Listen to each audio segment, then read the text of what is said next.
এই ভিডিওটা শোনার জন্য নয়, এই ভিডিওটা থাকার জন্য।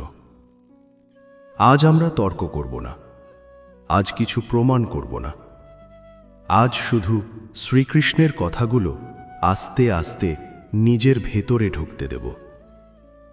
আপনি যদি জীবনে একবারও ভেবে থাকেন, আমি ঠিক পথে আছি তো, আমি কেন এত ক্লান্ত, সব কিছুর মানে কি, তাহলে এই 1 ঘন্টা নিজের জন্য রাখুন।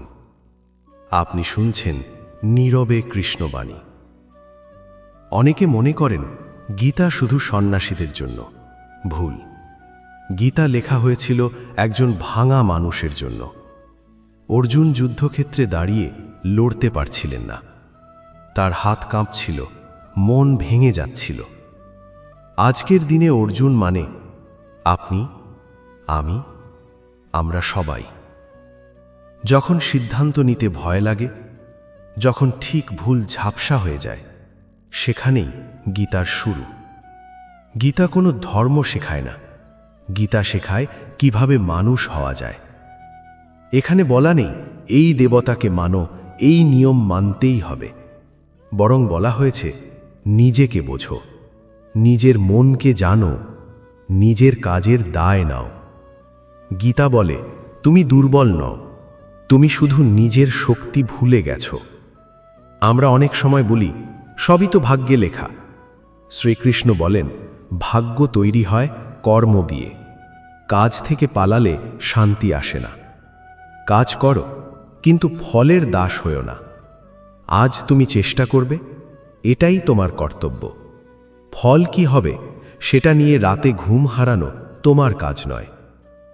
আমরা কষ্ট পাই কারণ আমরা আঁকড়ে ধরি মানুষকে, পরিস্থিতিকে, একটা নির্দিষ্ট ফলকে।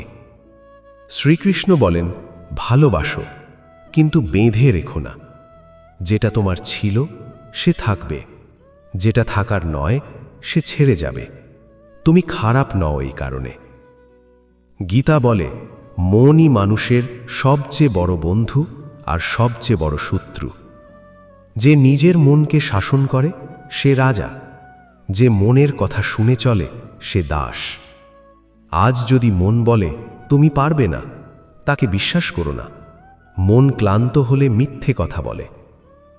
সমর্পণ মানে হাল ছেড়ে দেওয়া নয়, সমর্পণ মানে নিজের সেরাটা দেওয়ার পর চিন্তা ছেড়ে দেওয়া।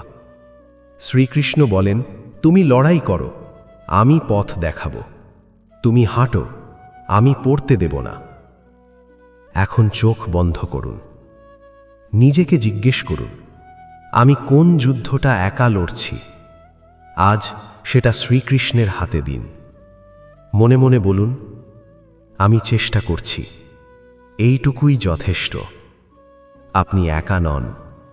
শুনতে থাকুন নীরবে কৃষ্ণবাণী।